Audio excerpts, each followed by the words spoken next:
Olá, nesse vídeo concluímos esta série de vídeos. Se você está chegando aqui agora e dizendo, poxa vida, agora que eu cheguei, está acabando, bem, temos uma solução. Salva, pausa esse vídeo, salve e assiste mais tarde, clica no vídeo aqui, a introdução ao problema, que é o primeiro vídeo de uma série de vídeos do livro Nação Dopamina, escrito pela psiquiatra Anna Lembke.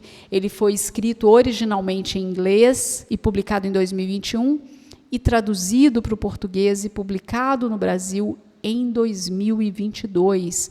Por que é importante você assistir desde o início, na ordem que foi publicado esses vídeos? Porque esse livro foi escrito em sequência. A sequência das histórias dos pacientes da Anna Lembke, a sequência da história da Anna Lembke, da dependência que ela apresentou e da explicação técnica de como é a neurociência por trás dos circuitos de recompensa da dopamina. Então, vai ser muito mais proveitoso para você se você assistir desde o início. Se você não me conhece, meu nome é Thaís Tosati, eu sou especialista no atendimento de adolescentes e adultos sobreviventes de relações tóxicas e da terapia breve do resgate da criança interior. Se você já vem acompanhando e já me conhece, seja muito bem-vindo, seja muito bem-vinda. E chegamos, na conclusão. Eu estou super feliz, porque é um trabalho imenso, foi um baita aprendizado para mim e me dá muito uma sensação de uau, que massa, chegamos aqui e eu aprendi muito e eu espero que tenha sido e esteja sendo de muito aprendizado para você também. Então, vamos lá. Nessa conclusão, a Anna Lembke vai dizer, olha, nesse mundo, nesse dilema sobre ser humano, todos enfrentamos esse desafio de, meu Deus, por que eu fiz isso? Por que fizeram isso comigo? Por que eu fiz isso com as outras pessoas? Como é que eu lido com tudo isso? E é esperado que a gente vá para um caminho de fuga. E o hiperconsumo vem coladinho nesta fuga. Porém, ela traz uma sugestão, um convite ao invés de você fugir, que tal você ir em direção ao problema? Aprofundar nesses dilemas. E aí ela vai contar para a gente que esse foi o caminho, por exemplo, do Muhammad, que é um paciente que estava já na recuperação sobre o consumo da maconha. Ele queria reduzir o consumo, mas ele não conseguia. E aí uma das estratégias dele era a caminhada, mas esse lugar que ele estava caminhando, ele lembrava dos momentos que ele encontrava com os amigos e eles consumiam maconha juntos. E aí, num momento ali, meio de desespero, de, oh meu Deus, o que eu faço? Ele olha para uma planta, vê um inseto na planta, aponta a câmera e começa a focar para fazer um registro fotográfico daquele inseto, e ele percebe que ele precisava de um nível de quietude extremo para conseguir ter nitidez, para conseguir focar e fazer uma foto bacana. E ali ele falou, uau, naquele momento ele não lembrou, não pensou no consumo da maconha, e ele encontrou ali um caminho para poder ter prazer numa coisa simples, mas muito parecido com o desejo que ele queria, e claro, ele só descobriu na hora, porque ela relata isso no livro, né, que ele fala, nossa, era isso que eu queria quando eu procurava maconha, só que a diferença é que, para ter isso que eu estou tendo, esse prazer tão simples, mas tão importante para ele, ele não precisava das drogas e, claro, lidar com as consequências de um hiperconsumo, que é o que a Anna Lembke traz para a gente nesse livro, certo? E aí ela vai dizer que, bem, só que esse caminho sobre ir em direção ao problema, encarar os problemas, ele é um caminho cheio de nuances e que exige paciência, comprometimento e lidar com alguns desafios, que é, por exemplo, está fazendo escolhas onde você não consegue ver onde isso vai dar, não consegue ver, por exemplo, benefícios imediatos, né?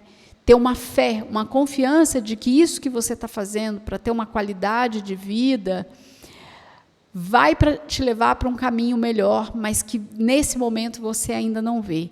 É um dilema e um processo, né? Na verdade, do dia a dia. E encarar isso pode te trazer uma surpresa e um bem-estar que você não faz ideia, mas exige tempo e paciência. E aí ela vai contar que essa história do Muhammad com a maconha e fazer fotografia de insetos, ela compara com o processo dela de recuperação. Qual foi o caminho que ela escolheu quando ela para com o consumo de romances baratos e ela escolhe focar no trabalho dela, que era ir mais fundo sobre o estudo de cada paciente, sobre a relação dela com esses pacientes, e ali ela começa a acessar um prazer que fazia muito sentido para ela, e isso ajudou muito no processo de recuperação e não mais na recaída do consumo de romances baratos. E, como bônus, trouxe uma carreira bem-sucedida. Ana Lembe, que é uma psiquiatra muito bem-sucedida, se você pesquisar sobre ela aqui no YouTube, você vai entender um pouco mais. Ela tem um cargo super importante na Faculdade de Medicina em Stanford, o departamento ligado a dependências é um departamento que eu não sei se ainda está, mas era liderado por ela. Só que ela disse, esse não foi o meu intuito. Quando eu encaro esse meu problema que fazia fugir, a minha fuga era através de romances baratos, quando eu resolvo encarar e me dedicar e ir para um lugar mais profundo, o que veio como consequência foi o sucesso, mas essa não foi a minha busca, foi só uma consequência. E aí o que ela vai trazer para a gente é algumas lições para conseguir ter esse equilíbrio diante de uma vida que nos estimula muito para o hiperconsumo. Então, a primeira coisa é a busca incessante do prazer e a fuga do sofrimento leva ao sofrimento. Essa é a primeira parte do livro, né? Se você está com isso fresco na memória, vai lembrar como é que ela vai explicando os circuitos internos ali, neurobiológicos, da dopamina, a recompensa, a balança prazer e sofrimento. Se eu entro nessa loucura da busca do prazer, eu vou para o sofrimento. A segunda lição, a recuperação começa com a abstinência.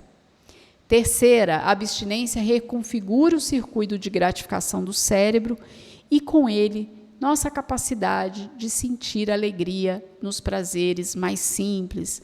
Lembra quando a Ana Lembe que traz para a gente? Ela pega a palavra dopamina, em inglês, e vai fazendo aquele caminho, né, da recuperação, e um deles é a abstinência e o protocolo de abstinência para a reconfiguração do cérebro, desse cérebro que está com uma balança pendendo para o sofrimento, mas com essa demanda pelo prazer sobre a primeira dose da droga de escolha. Então, a abstinência é muito importante para esse processo da reconfiguração. A quarta lição é: o autocomprometimento cria um espaço literal e metacognitivo entre o desejo e o consumo, uma necessidade moderna em nosso mundo saturado de dopamina. O que ela está contando aqui para a gente? Que quando você está com o cérebro reconfigurado e começa a entender quais são os níveis de autocomprometimento que você precisa ter para não recair na sua droga de escolha, ou para usar esta droga não mais como droga, mas como um lugar de um prazer limitado, né? Então, a gente está falando de celular, a gente está falando de comida, e para algumas pessoas até a maconha. A pessoa pode usar, mas ela tem um tempo específico para usar, tem um dia específico, vai ser uma vez na semana, 2 vezes a cada 2 semanas, uma vez a cada 2 semanas, uma vez no mês, né? esse autocomprometimento, esse lugar de adiar a recompensa por essa dopamina com a droga de escolha, que pode ser um comportamento ou uma substância, é um lugar de criar espaço literal no nosso cérebro e nesse espaço subjetivo, onde eu consigo ter prazer com coisas simples e não fico nesse lugar onde eu só consigo ter prazer porque eu viciei nessa dopamina vindo da droga de escolha. Os medicamentos, quinto passo, quinta lição. Os medicamentos podem restaurar a homeostase, mas pense no que perdemos ao eliminar nosso sofrimento com remédios. Lembra quando a Anna Lembeck traz no livro como existe essa faca de dois gumes com o uso do medicamento, que sim, para algumas pessoas é inegociável, é imprescindível para o processo de recuperação, mas não pode ser um lugar único, categórico, onde a gente se demora. Porque, sim, ele pode ajudar nesse lugar da homeostase, do equilíbrio, mas a gente tem perdas quando se usa os medicamentos, e claro, vai ser o médico que te acompanha, junto com você, é que vai te apresentar os riscos e benefícios e poder ponderar, nesse momento, qual é o caminho. O caminho vai ser medicamentos? Não vai ser medicamentos? Qual vai ser o caminho? Tá? Sexta lição. Pender um pouco para o lado do sofrimento reconfigura nosso equilíbrio para o lado do prazer. Vou destacar aqui quando a Anna Lembeck traz, por exemplo, a terapia do banho frio, da imersão em águas frias. Como é que esse lugar, que para algumas pessoas é muito sofrido, pode ser um dos itens, uma das possibilidades de reconfigurar o nosso equilíbrio para o lado do prazer. Sétima lição, é preciso estar atento para não se tornar dependente do sofrimento. Anna Lembeck também vai trazer isso para a gente, né? Que precisa tomar cuidado com isso, porque essa pendência, esse estar pendente para o lado do sofrimento, também pode ser algo adictivo. Então, o que ela está falando para a gente? Equilíbrio. Equilíbrio nessa balança, nem pendendo para o prazer, nem pendendo para o sofrimento. É um exercício. Oitava lição, a honestidade radical impulsiona a conscientização, amplia a intimidade e favorece uma mentalidade farta. Bem, nessa, digamos, terceira parte do livro, a Ana traz muito para a gente sobre a verdade, sobre a mentira, como que a honestidade radical, ela amplia o nosso olhar, ela aprofunda o nosso senso de intimidade, de conexão com pessoas importantes, como é que essa mentalidade fica abundante num lugar mesmo de expansão. Nona lição, a vergonha pró-social confirma que pertencemos à tribo humana. Bem, tanto a Nação Dopamina quanto o livro anterior que eu trabalhei, que é O que aconteceu com você, que tem aqui no canal, a gente aprende, visualiza ali como que esse senso de pertencimento, ele é muito sensível e ele precisa ser cuidado. Então, a vergonha pró-social, ela nos ajuda a conectar com esse senso de pertencimento. Isso é maior do que nós. Isso é algo inato em nós. Então, a vergonha pró-social, ela tem um papel muito importante, que é esse lugar de eu tenho um lugar aqui para mim, eu sinto esse lugar. E é um lugar de desenvolvimento, de expansão, de crescimento, onde a vergonha me conecta com a humanidade, mas não com o lugar de isolamento. 10ª lição. Em vez de fugir do mundo, podemos encontrar escapatória ao mergulhar nele. Então, a Ana traz vários exemplos dos pacientes dela mesma, quando escolheram esse caminho de encarar o problema, como é que isso trouxe uma capacidade de recuperação e de ampliação desse mundo interno e do mundo também externo para essas pessoas. Ela vai finalizar tendo uma nota pessoal que é explicando como é que ela negociou com os pacientes dela, como é que ela pediu autorização sobre ter as histórias deles aqui, e mais uma vez, nomes alterados, histórias misturadas para evitar que eles fossem identificados e proteger o sigilo combinado dentro do processo de psicoterapia. E, ao final, ela faz os agradecimentos para as pessoas que foram imprescindíveis para que esse livro fosse escrito, publicado e chegasse até nós. Então, quero muito te agradecer por essa companhia. Esse livro foi importantíssimo para o meu processo pessoal, para o meu processo profissional. Pessoalmente, eu sinto que eu consegui dar passos importantes sobre esse lugar de adiar a recompensa, principalmente ligado a questões financeiras, ligado a consumo no dia a dia de alimentos, como eu passei a me relacionar com a comida de uma forma não mais numa busca constante por prazer, achando mesmo um equilíbrio de pequenos prazeres e poder ter momentos de grandes prazeres, mas sem estar conectada com o hiperconsumo. Eu destaco que, para o meu trabalho, o que mais me ajudou materialmente foi o protocolo de abstinência. Eu entrei nesse caminho sobre trabalhar o protocolo de abstinência com os meus clientes que não apresentam dependência severa.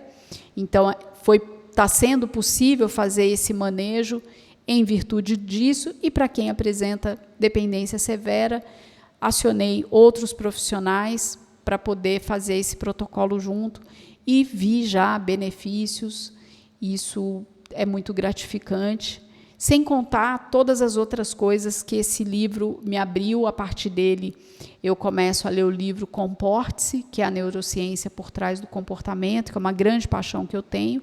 Não vou gravar vídeo sobre ele, porque é um estudo muito lento e, nossa, eu ficaria anos aqui gravando vídeo, mas ampliou o meu espaço interno sobre a busca de estudos que eu gosto tanto. Então, eu sou muito grata a esse livro, e assistir a Ana Lembeck em entrevistas aqui no YouTube é muito rico, especialmente sobre a defesa dela das Irmandades de 12 Passos, que eu também acredito muito nesse trabalho e vejo tantos pacientes terem benefícios, e a forma como ela se implica.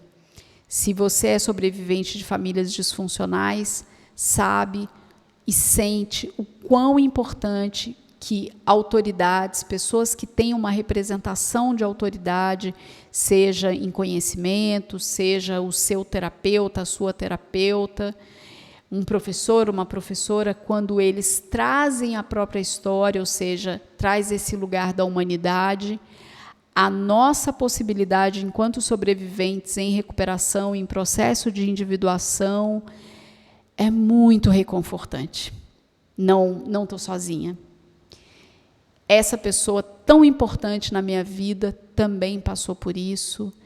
Então, eu também passo a acreditar que a recuperação é possível, num mundo onde a gente sabe que o que está posto por aí não são pessoas falando em profundidade, por uma série de motivos, né? Mas, quando eu encontro esse lugar em autoridades que eu admiro e que exercem uma liderança e não um autoritarismo, isso dá força também para a minha recuperação. Me conta aqui nos comentários, você acompanhou tudo? Como é que foi? Onde que você está? Você resolveu ler o livro ou só acompanhar o conteúdo aqui já te ajudou em alguma coisa? Ajudou em quê? Eu vou gostar muito de saber. Eu sugiro que vocês voltem nos vídeos, conteúdos novos. Se esse foi um conteúdo novo para você, pelo menos para mim, tem sido um grande aprendizado esse lugar de voltar e rever, e reescutar, reler. Isso me ajuda muito no meu aprendizado, no meu entendimento, e relembrar coisas que são importantes para o meu crescimento, para o meu desenvolvimento. Se você é novo, é nova por aqui, se inscreve no canal, ativa o sino de notificações. Toda segunda às 7 da manhã tem vídeo novo de psicoeducação. O próximo livro que eu vou trabalhar vai ser Amor Seguro, da Julie Menano. Estou muito empolgada com esse livro. Acho que faz todo sentido trazer esse conteúdo para cá, porque a gente saber como é que relações tóxicas se apresentam nos ajuda a reconhecer que a gente está numa relação tóxica e a gente poder escolher de eu quero ir para um caminho de recuperação, de ter uma vida digna de desenvolvimento, mas eu também preciso de modelos saudáveis. E o livro Amor Seguro é um manual, é um livro que foi lançado, traduzido agorinha, ele é super recente, ele foi lançado em março de 2025, se eu não me falha a memória, e ele está super fresco para a gente poder ter aí modelos saudáveis, não é mesmo? Se você não deixou o seu like, por favor, deixe o seu like para o YouTube entender que esse conteúdo é relevante, pode ajudar outras pessoas, e aí o algoritmo, né, pode fazer o papel dele de entregar para as pessoas que realmente vão se beneficiar. E é isso, eu acho que eu falei tudo. De novo, muito obrigada. E vamos para a próxima jornada de um novo livro, mais psicoeducação. Um beijo, até o próximo vídeo.